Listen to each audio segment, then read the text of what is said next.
तो वेलकम है फ्रेंड्स। देखिए सेमेस्टर 2 में एक पेपर होता है लैंग्वेज एंड कम्युनिकेशन स्किल। ठीक है, सेमेस्टर 2 सीसी पेपर 4 यानी कॉमन कोर्स पेपर 4। यह जो है आपका इंग्लिश में होगा पूरा का पूरा पेपर। इसमें फुल मार्क्स है 100 और पास करने के लिए आपको 40 मार्क्स इसमें लाना होगा। ठीक है, तो इसमें देखिए इंपॉर्टेंट क्वेश्चन है आपका फंक्शनल इंग्लिश में। इसमें जो है आपका अंडरस्टैंडिंग कॉम्प्रीहेंशन, इसका पेपर हमने अपलोड कर दिया है, इंपॉर्टेंट क्वेश्चन। ठीक है, और पीडीएफ। और इस वीडियो में हम लोग बात करने वाले हैं रिपोर्ट राइटिंग एंड पैराग्राफ के बारे में। ठीक है, तो चलिए शुरू करते हैं इस वीडियो को। देखिए रिपोर्ट राइटिंग एंड पैराग्राफ, इसका हम लोग यहाँ से देखेंगे। तो देखिए सबसे पहले जानते हैं कि पैराग्राफ राइटिंग क्या होता है। ठीक है, यानी कि व्हाट इज अ पैराग्राफ।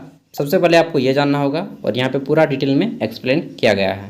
ठीक है, उसके बाद आपको जानना है कि requirement of a good paragraph, एक अच्छे पैराग्राफ को लिखने के लिए किन किन चीज़ों की आवश्यकता होती है। ठीक है, वो चीज़ आपको इसमें एक्सप्लेन किया गया है डिटेल में, आपको खुद पढ़ना होगा पूरा डिटेल में। ठीक है, उसके बाद देखिए how to write a paragraph, एक पैराग्राफ को कैसे लिखा जाता है इसको खुद पढ़ना है। ठीक है, यहाँ पे देखिए एक्सप्लेन किया गया है पॉइंट वाइज ABCD करके। आगे देखते हैं, तो यहाँ पे कुछ पैराग्राफ दिए गए हैं। जैसे कि आपको पूछा जा सकता है एग्जाम में कि honesty is the best policy के ऊपर right a paragraph any one. ठीक है, कर देगा और वहाँ पे 2-3 ऑप्शन दे देगा, जिसमें से कुछ ऑप्शन यहाँ पे रह सकते हैं और ये ऐसे ऑप्शन हैं जो कि आपके एग्जाम में आ सकते हैं। तो honesty is the best policy, यानी कि हिंदी में बोलेंगे ईमानदारी सर्वोत्तम नीति है। ठीक है, इसके ऊपर छोटा सा देख लीजिए पैराग्राफ, आपके एग्जाम में डेफिनेटली आएगा। ठीक है, आगे देखते हैं, फिर है कि वर्क इज वर्शिप, यानी कि कार्य ही पूजा है। इसके ऊपर भी आपके एग्जाम में आ सकता है। या फिर हम लोग बोल सकते हैं कि काम ही पूजा है। इसलिए मैं कहता हूँ कि अपने काम को पूरी ईमानदारी से करें, वही आपका धर्म है। ठीक है, आगे देखते हैं, तो अगला है all is well that ends well. ठीक है, ठीक है, तो देखिए इसमें क्या हम लोग बोलते हैं कि अंत भला तो सब भला। जब हम लोग का अंतिम अच्छा रहता है ना तो सब अच्छा रहता है, लेकिन ये केवल कहने के लिए है, अंत भला तो सब भला। यार आपका 2 एग्जाम खरा जाएगा 2 पेपर का, और अंत का पेपर अच्छा जाएगा तो क्या अच्छा होगा? नहीं, अंत भला तो सब भला। फिर भी ये कहावत बहुत हद तक मायने रखता है, सही है। ठीक है, इसलिए इसके ऊपर भी बार बार पूछा जाता है, ये भी आप पढ़ लेंगे।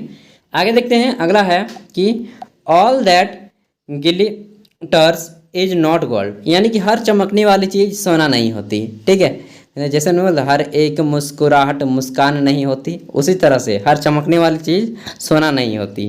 ठीक है, आगे देखते हैं, अगला है कि एन एम्प्टी। यार बहुत गर्मी है आज सच में, और मैं सीट वाले घर से वीडियो शूट कर बना रहा हूँ। An empty vessel sound much, यानी कि एक खाली बर्तन जो है ज़्यादा आवाज़ करता है एक भरे हुए बर्तन के मुकाबले। ठीक है, एक खाली बर्तन ज़्यादा आवाज़ करता है, यानी कि इसका कहने का तात्पर्य है कि एक जो व्यक्ति मतलब ज़्यादा कम पढ़ा लिखा रहेगा ना, वह ज़्यादा चिल्लाएगा, ज़्यादा आपको दिखाएगा कि मैं पढ़ा लिखा हूँ, मैं ये मतलब अपने आप को जताने की कोशिश करेगा। आई होप कि मेरी भावनाओं को आप समझ पा रहे होंगे कि मैं क्या बोलना चाहता हूँ। ठीक है, जैसे कि एक जो पेड़ रहेगा बिना फला हुआ, वो आपको खड़ा हुआ नजर आएगा, और जो फला हुआ पेड़ होता है ना वो झुका हुआ नजर आता है। इसलिए अगर आप शिक्षित हैं, जानकार हैं, पैसे वाले हैं, तो प्लीज़ झुक के रहिए, दूसरों के सामने लड़ने से कोई फ़ायदा नहीं। ठीक है, यही सब चीज़ें आपको इंग्लिश में लिखनी है। आगे देखते हैं, तो अगला है a stick in time save 9। ठीक है, a stick in time save 9, यानी कि समय रहते संभलने से बड़ी आफत टलती है। ठीक है, अगला है आपका टाइम इज मनी, हम सभी जानते हैं कि समय ही धन है। ठीक है, और अगला है आपका कि strike the iron while iron hot. ठीक है, इसका मतलब है कि लोहे को गर्म लोहे पर मारो। ठीक है, या फिर हम लोग बोल सकते हैं कि लोहे को काटता है, मतलब सेम टाइप से है, लेकिन यहाँ पे इसका मीनिंग होगा कि लोहे को गर्म लोहे पर मारो। ठीक है, तभी जाके कटेगा।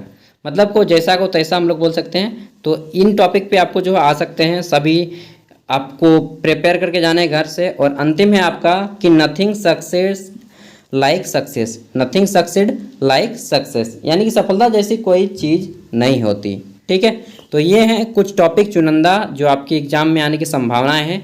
बाकी इसके अलावा जितने भी पैराग्राफ होते हैं, क्लाइमेट चेंज हो गया, ग्लोबल वार्मिंग हो गया, ठीक है। उसके बाद कोई फेस्टिवल हो गया, नेशनल फेस्टिवल, जितना भी चीज़ है आपको माइंड में आता है जो पूछ सकता है, ठीक है। 15 अगस्त हो गया, इन सब चीज़ों के बारे में आप रिपोर्ट तैयार कर लेंगे, ठीक है। सॉरी, पैराग्राफ वगैरह जितना भी है, तो ये सब आप अच्छे से प्रिपेयर करके जाएंगे घर से। बाकी अगर आपको इसका हिंदी मीनिंग नहीं मालूम है तब तो एग्ज़ाम में दिक्कत होगा। फिर भी मैं बता दे रहा हूँ, इसका PDF का लिंक वीडियो का डिस्क्रिप्शन में मिल जाएगा। अगर आपको इसका हिंदी पूरी तरह से हिंदी मालूम नहीं है तो, और बताने वाला भी कोई नहीं है, तब आप क्या कीजिएगा, इसका हिंदी करने के लिए पेपर को डाउनलोड कर लीजिएगा और आप आ जाएंगे गूगल पे, जैसे मैं बताता हूँ, ठीक है। ये आ जाएंगे, उसके बाद यहाँ पे आएंगे और अपना डाटा ऑन कर लीजिएगा। जैसे मैं सब कुछ करके बता देता हूँ, जैसे कि मैं अपने एक करीबी दोस्त को बताता हूँ, ठीक है। एकदम मैं आपको दोस्त के ही तरह मानता हूँ, सच में दोस्तों।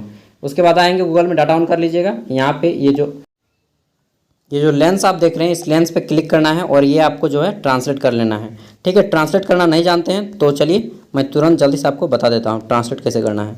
देखिए, ट्रांसलेट करने के लिए आपको यहाँ पे इस पर क्लिक करना होगा और यहाँ पे आ जाएंगे पेपर को इस तरह से, और यहाँ पे ट्रांसलेट वाले ऑप्शन पे क्लिक कीजिएगा। ये देखिए ट्रांसलेट वाला ऑप्शन है यहाँ पे, ठीक है। इस ट्रांसलेट वाले ऑप्शन पे क्लिक करना है आपको यहाँ पे, और यहाँ पे क्लिक कीजिएगा। उसके बाद यहाँ पे देखिए लैंग्वेज सेलेक्ट करने का ऑप्शन देगा ये इस टाइप पे, तो यहाँ पे लैंग्वेज को सिलेक्ट कर लीजिएगा इस तरह से, और यहाँ पे आपका आ जाएंगे तो ये इस तरह से H वाले ऑप्शन पे आ जाएंगे, ये हिंदी सिलेक्ट कर लीजिएगा, ठीक है। और ये आपका पूरा का पूरा हिंदी हो जाएगा। इस तरह पढ़ लेना है, और इसको पढ़ के आप जिस तरह से अपने दोस्तों को व्हाट्सएप में शेयर करते हैं ना, लिखते हैं टेक्स्ट, आपका ABCD का वर्ड रहता है, लेकिन जब पढ़ते हैं तो हिंदी का प्रोनाउंसिएशन आता है, उच्चारण आता है। बस वही चीज़ आपको एग्जाम में करना है। उनके लिए जो एग्जाम पूरी तरह से जीरो है, एकदम शून्य है इंग्लिश में, उनके लिए, ठीक है। ठीक से पढ़ना भी नहीं आता है, उनके लिए है यह तरीका। और जो इंग्लिश पढ़ना जानते हैं, लिखना जानते हैं थोड़ा बहुत, तो वो काम चला लीजिएगा। लेकिन जो नहीं जानते, पूरी तरह से हिंदी बैकग्राउंड के बच्चे हैं, उनको ये ट्रिक अपनाना पड़ेगा, ठीक है। नहीं तो और दूसरा कोई ऑप्शन नहीं है। अब ग्रेजुएशन बहुत टफ है दोस्त, ठीक है। पास करना बहुत मुश्किल है, 80% लाना तो दूर की जाए, ठीक है। तो मिलते हैं अगले वीडियो में, तब तक